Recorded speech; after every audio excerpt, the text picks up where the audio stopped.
Yo mga idol, kamusta? Sports Talk PH nga pala. Ang update kay Pacquiao at ang banat ni Crawford. Pag-usapan natin yan mga idol. Ngunit bago ang lahat ay huwag kakalimutang mag-subscribe at i-click ang notification bell button for more sports talk. So alam nga po nating lahat na nakatakdang magtuos ang ating pambansang kamauman ni Pacquiao at ang kickboxing and Muay Thai World Champion Buakaw Bangkamek sa unang bahagi ng susunod na taon sa isang 6-rounder fight kung saan paglalabanan ng dalawa ang nakatayang WBC Legends belt. Subalit may dapat nga po tayong abangan bago ang sagupaan sa pagitan ni Pacquiao at Buakaw. Ito po ay dahil may malaking pasabog ang ating pambansang kamao na iaanunsyo sa lalong madaling panahon. At ito po ay patungkol sa kanyang pagbabalik sa ibabaw ng lona na gaganapin bago magtapos ang taon na ito sa UAE. Hindi pa nga po natin alam kung sino ang makakalaban ni Pacquiao, pero hindi po ito si Conor Benn. Basta ayon sa ating source ay malapit na daw itong i-anunsyo sa publiko. Yan din ang numero unong dahilan kung bakit nasa Pilipinas ngayon ang MP Promotions President Sean Gibbons.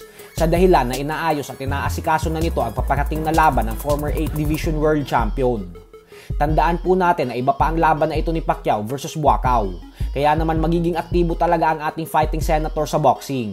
Lalo pat pinaplano niya din sumabak sa 2024 Paris Olympics upang subukan na makapag-uwi ng gintong medalya para sa bansang Pilipinas. Sa kabilang banda naman mga idol ay 2 buwan na nga po ang nakakalipas magmula nang matalo ni Terence Crawford si Errol Spence Jr. via technical knockout.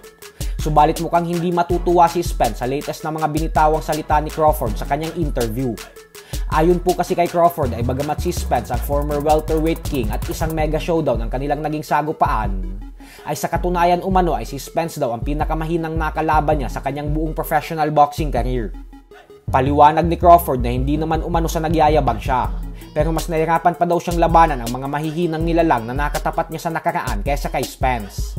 Bagay na masakit na katotohanan para kay Spence at sa mga solidong tagahanga nito.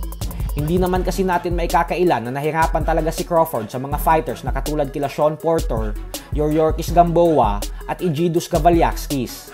Bumagsak pa nga si Crawford kay Cavaliaskis, pero hindi ito tinawagan ng referee bilang knockdown. Subalit nang tingnan ito sa replay ay malinis ang naging patama nito kay Crawford kaya siya bumagsak. Pero sa naging laban ni Crawford kay Spence ay wala talagang naging panama si Spence. Hindi niya nabigyan ng magandang laban si Crawford kasi wala talaga siyang binatbat. Isang malaking mismatch ang naging resulta ng mega showdown na inaasahan ng magiging isang 50-50 fight. Kaya naman hindi din naman natin masasabing nagyayabang lang si Crawford nang sabihin nito na si Spence ang pinakamadaling nakalaban niya sa buong professional boxing career niya. So hanggang dito na lang po muna tayo mga idol. Sports Talk PH, kakaiba ang laban ng mga Pinoy. Lakas at dedikasyon ng armas na tinuon. Kamaong nagbabaga ang sayo ay babaon. Mga Pinoy na ating pambato.